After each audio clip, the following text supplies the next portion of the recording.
I know. Double whammy. Double whammy of like, nah.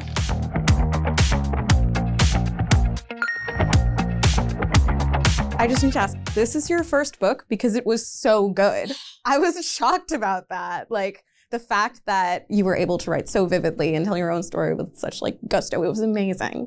Oh, thank you. That means so much to me. Yes, it was my first book. I really had no idea what I was getting into at all. I'd like to say I took all these writing classes and all these things. I didn't. But you know what? Like when you're speaking your truth, it kind of just came out like almost like a diary, I think, where it's just word vomiting it onto the page. I really get that. But sometimes even like someone's diary can help so many other people. And I think what you're doing is really doing that with your whole leading lady mantra and everything. I think Thank you. So wonderful. Thank you. So it's been a couple years since you've left the Bachelor universe. My question is like, why now? Why choose now to write the book? Was it an NDA? Was it a healing journey? Somewhere in between? The truth is, the NDA is indefinitely, so I do have to be mindful of that. But no, the why now was actually when I first left, my body went to like fight, flight, freeze mode. And like, I was like, what am I doing now? I had a whole identity crisis because what I had been so, my life was working as a producer at The Bachelor. That was 7 years of my life, which in Bachelor years is like 21 years because it's just like, and you're literally in this like pressure cooker environment. And so like on a deeper soul level, I knew I need to get out there and do something for myself. But when I left, I had no idea what that was. And so it really became a healing journey to really like tap into who I am on a deeper level and what is going to bring me joy. And also, I got all these contestants to open up and be vulnerable and share their heart, but I never really like took the time to just slow down and like connect with my heart and like what is right for me. And I realized there was a lot of like healing to do. I dealt with a lot of shame after I left the show and I had to process that. And it's funny because when I was first writing my book, well, it started as like a fictional rom-com that I started developing as a movie. And then when that took a standstill, I'm like, okay, I'll do the novel version. But, my intuition on a deeper intuitive level, I knew I had to share my truth in my heart. Not just like on my own intuitive level, but I was having like random intuitives come up to me and be like, you just need to share your truth. You need to share your truth and the rest is going to unfold. And that was really scary for me because I was so good at always getting other people to share their heart and share their truth. And I always kind of shielded mine. So I had to go through the healing. I had to work through like the blocks to using my voice and not being afraid to share my truth and my story and own it.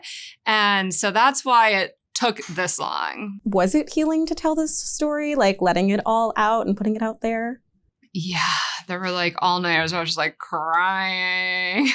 But yeah, actually writing is one of like the most powerful forms of therapy I think there is, to just write, because otherwise I don't know about you, but I create so many stories in my mind, right? You just like write stories in your mind and different scenarios, or you hold it all inside your heart. And so to just let it out onto the page was like a super healing process for me. And we now know you admit quite a bit in this story. Were you hesitant at all to tell your truth? Yes, I was very hesitant to tell my truth. I think that's why it's taken 6 years to get there, because I realized I've always been a people pleaser. I've always wanted to make everyone else happy and make sure they're okay. And I never want to upset anyone or hurt anyone. That's not my intention at all with the book. But I think, it's funny because even like if you Google my name, like there's only one thing that comes up, and like I've never really shared my side of the story and my truth, and also like for what I'm feeling called to do with like inspiring women and working with women, it was important for me to do that. So what was your career progression at The Bachelor? Yeah, if you want to walk us through the stages and then which leads you specifically worked with. Yeah. So when I first started at The Bachelor, I was on the date team. So I started Andy Dorfman's season, and I was, there's a team that we develop all the date ideas. So, it's a collaborative effort, and we'll look at the leads and their interests and things like that. But then scouting all the locations, coming up with the creative ideas, working closely with the art and production department to make sure everything's sorted out, even timing it out. I used to get to like go on the horseback rides to make sure, you know, we knew how long it was going to take and any glitches that might happen. So I got to actually like scout all these dates, which was really fun. Did you do the bungee jumping, all of that stuff, skydiving? Yes, bungee jumping and skydiving were my favorites. Actually, one time we scouted Macau, which is a little island off of China, which we didn't end up filming at because things fell through. But I did the world's tallest commercial bungee jump in Macau. That's wild. I loved it. Yeah, I have a little adrenaline side to me. And then also the one in Mexico, the one that was like this crane overlooking, you know, over the ocean, which ironically is almost more scary than like the Macau one for some reason. But yes, so I would do all the fun things. And then I remember in season 1 of Bachelor in Paradise, I was doing as you've read my book, like I get a little woo-woo. And in Bachelor in Paradise season 1 in Tulum, I got to do like all the shaman blessings. And like, remember they went in like the Temescal sweat lodge. We did it as like a team ourselves, which was really fun. A nice bonding experience. Yeah. So I was at the date team for a while. And then, you know, I always get this like 5-year itch where I'm like, oh, I need to challenge myself, a different part of my brain. And so I was starting to get that. And then I was actually in the middle of scouting, and then I got a call from my bosses, and they're like, "We want you to be with the leads now." And it was like a shocking twist for me because usually it's someone from the cast side that goes over to lead side. That's sort of like the natural progression. But I guess they thought I would be good in that role, and so I switched and I started with the leads, starting on Hannah Brown's season. Yeah. And you kept doing that until Matt James's season. Yeah. So I worked with the leads from Hannah Brown through Matt James. So with Hannah, we know you talk a little bit about how maybe you didn't get along too well at the beginning. Why do you think you got off on the wrong foot? And where does your relationship stand today? I adore Hannah Brown. I think I saw a lot of my younger self in her, and I actually really admire that she was just messy and raw and real and vulnerable. And, you know, I reflect on this in my book, but I think I realized like she was a mirror to me of like parts of myself that I was suppressing. And so I thank her for that. Yeah. But yeah, we had a love-hate relationship on the show. I think it was my first time in the role, and I really just wanted to like bond with her and be girls and talk about boys. And I don't know why it was hard for her at first. I'm not sure. I think it's a tricky position when you're a lead and you're, you know, there's a lot of pressure. And so I don't like hold any anger towards her, but yeah, it was tricky. Like there were a lot of tears cried especially those first like, you know, 3 weeks, because you literally are not sleeping and you're together all the time. So yeah, so she would get mad at me. I would get mad at her, and we worked through it. I think like actually Hannah and I think have a lot of similarities. We're both super like quirky and weird, and I like appreciate that side of her. And you know, then we'd also sometimes have a lot of fun, and we just like crawl around the floor meowing like cats and being super ridiculous. And those are the parts I cherish. Yeah. Well, we got the chance to talk to Hannah the other day. She sends her love. But we also have a question from her about your book. So this is coming straight from Hannah Brown. Really? Oh, no. What did she learn about love by watching other people's love stories unfold or fall apart? Like, what did that teach her? Oh, what a beautiful question. You know, as I say on the show, you need to wear your heart on your sleeve. And I think in many relationships, people have a hard time having those like really vulnerable conversations. I think when we first start dating, we kind of put on our persona and try to put on our best selves. And I know for me, I would always keep, you know, I would shield my heart. I'd try to be like cool and aloof and just like, you know, not fully spill everything out. And from watching these relationships unfold on TV and from getting them to like go deep really fast, I really admire that. And I think you learn a lot faster. You're going to be able to figure out whether there's long-term potential or not a lot faster. And through that, you also learn a lot about yourself by going deep and having those conversations. You know, when people like we get them to reflect on their patterns in love. And I had never like taken the time to do that myself and realize these sort of consistent patterns. And we keep repeating those patterns unless we actually take the time to reflect on them and understand them and then make the changes. So I think by getting other people to do that on the show, it had me go, maybe I should be doing this for myself. Hannah's was your first season as the lead producer, and obviously her season ended in a bit of a shocker. Did that teach you anything? I was always Team Tyler, just gonna say. Same here. I remember a moment where she was like, but alas, we couldn't push, I can't push her. And that probably wasn't her trajectory anyway. And all, I think all unfolded as it should have. But I think any journey for love is really a journey to find out more about yourself and the love within. I think every relationship is there to teach you more, to be a mirror for yourself and teach you more about yourself and help you grow. And you either grow and elevate together or you don't. And so, I think Hannah learned what she will not put up with, right? And I think when Hannah, I know when she talks about the journey and her whole experience, like she learned and grew a lot herself. And I think that's what the journey really is about in the end. Like whether there's a man at the end or not, it's really, the journey for love is really an inner journey, in my opinion. So then we have to turn towards Peter. Where did that massive rumor that you were the one he would end up with start? So the rumor that we would end up together all just started from like a Reddit theory. I remember when and then someone tagged me on Instagram, and it was actually really funny. Do you remember the date in Chile where they were like acted out a soap opera? Yes. And in the end, he ended up with the maid, the one like in the shadows, that like maybe he didn't notice at first, but it was always there. And then someone took the maid's face and put my face on it.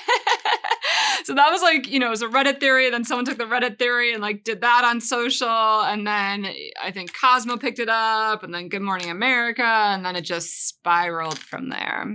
Yes, because anyone who lived it remembers it. It was wild. It was wild, right? So in the book, you do reveal that you and Peter slept together between his split from Hannah Ann and his reunion with Madison. Were you hesitant to share that? What was it like reliving that story? Anything you could share about that? Yeah. I was very hesitant to share that. I kind of hid in shame for a long time. I dealt with shame on like two levels. One,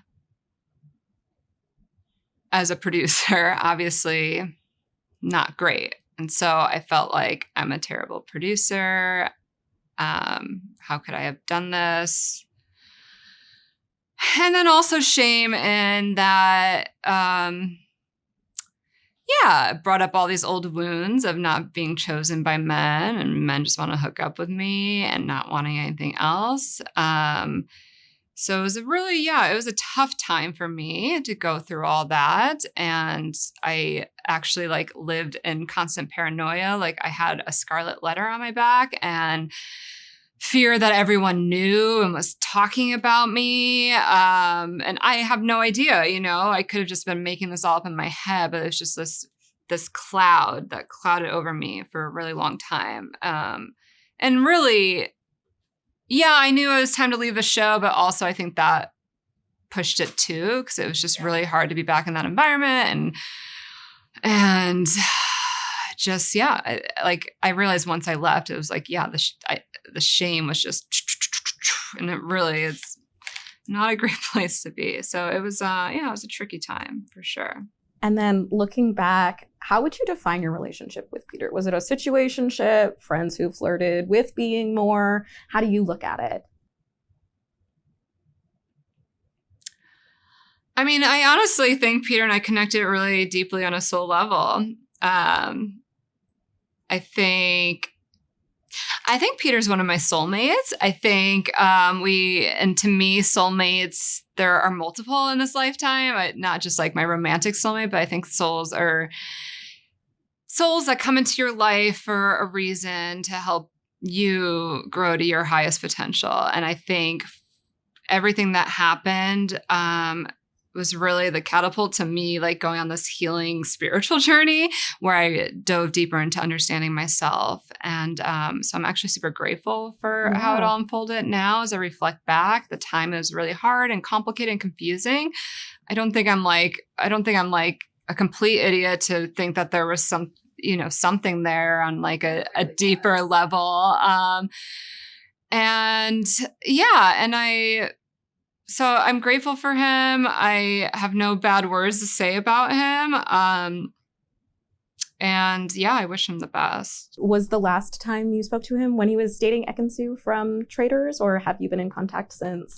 Well, they weren't dating. Oh, they weren't dating? Yeah. I take it back. No, I reached out to him just to let him know about the book and to offer him to read an early copy. Did he? No, he did not. And we haven't talked since. Yeah. But, the book is for women, not, it's my story, and I hope to help other women through it and, having them not be afraid to own their story and own their truth and to actually like break free from old patterns and old stories and embody who they really want to be going forward. So that's who the book is for. Absolutely. Yeah. And as part of that target audience, I loved it. Thank you. Thank you. During the book, you also revealed that you interviewed to be the Bachelorette, and they ultimately went with Claire Crawley. How was the casting process different from the outside? I know you might have seen some of it from the producer side, but as someone going through the process, did anything surprise you? Yeah, I mean, typically they'll pick someone from the season before who like had their heart broken, or runner up or something like that. And I think in this particular situation, they maybe realized there weren't any like really strong potentials there. And so they were like, let's think outside the pot. And I think when the rumors came out about me and some people were saying she should be the next Bachelorette, they went, oh, that's interesting. So, yeah, I didn't go through like the whole intense process, but I met with the executives and just chatted about life and love and all of that. But in terms of how it's different from the outside, yeah, I mean, I can't really reveal all the inside stuff with that, but I was really grateful to be considered. Yeah, and it was tough going back behind the shadows after I had like this moment of hope that maybe I'd be in beautiful gowns and meet 25 men. Can you imagine? Yeah. No, that shift, it would have been wild. And then COVID happening too. It was like a crazy time. Yeah, and then them bringing in Tayshia, you thinking it might have been you. I know. Like, double whammy. Double whammy of like, nah. Yeah. But oh well, it wasn't on my path. Where does your love life stand today? I am single. I am open. I am dating. I am trusting the universe. I understand now, reflecting back, why I haven't found my person yet, right? I realize like having now gone on this inner journey and tapped into myself on a deeper level, how like even my type has changed and like what I'm looking for in a partner has changed because I finally like went on that inner journey. Sometimes you just go and you date and you latch on to that person and and don't take the time to really get to know yourself. And so I'm glad I did that. And I feel very open energetically. And I trust that that person's going to come along when the time is right. Yeah. If they offered it again, would you be the Bachelorette? Would I be the Bachelorette? Yeah, I'd like to be like, I don't know. But if they offered it to me, like, how can you say no? I would be like, God's plan. I think I've seen it work. I think it's a beautiful journey regardless of the outcome. Because again, it's like when you're sitting in that interview chair, it's like hours of therapy in many ways. And so you really do grow and learn a lot about yourself. And I think even the people that you meet, whether it's your future partner or not, like each one is helping you go deeper. So yeah, I mean, Why not? I'd be the oldest bachelorette in bachelorette history. What do you think? How do you think that would be? Oh my God, I'd love it. I love it when they're spicing things up. And I love a curveball in casting, bringing someone back from the production side, especially after such a vulnerable book, I think would be great. Well, just put it out there. And then you had your Sex and the City era. You had your La La Land era. What era are you in now? Oh, that's a great question. My leading lady era. Yes. I am in my leading lady era. And to me, the leading lady era is someone who, you know, has done the inner work. She knows herself. I like to say I'm a producer of love in all that I do. And you just try to go about your day to day coming from a loving place, because really when you put love out there energetically, you attract it back in all that you do. So yeah, but I'm also in my there's girl boss mode, and I posted something the other day, like girl moss mode. Like I think like that hustle culture, God bless women that do it. And I love it. And sometimes I still have it in me, but I also think there's something to be said about slowing down, and you could still manifest anything you want while also getting normal hours of sleep. That's always good. So we love sleep, self-care. Yeah. Yeah. That's part of being a leading lady. No, absolutely It is. is. Yeah. We need our beauty sleep.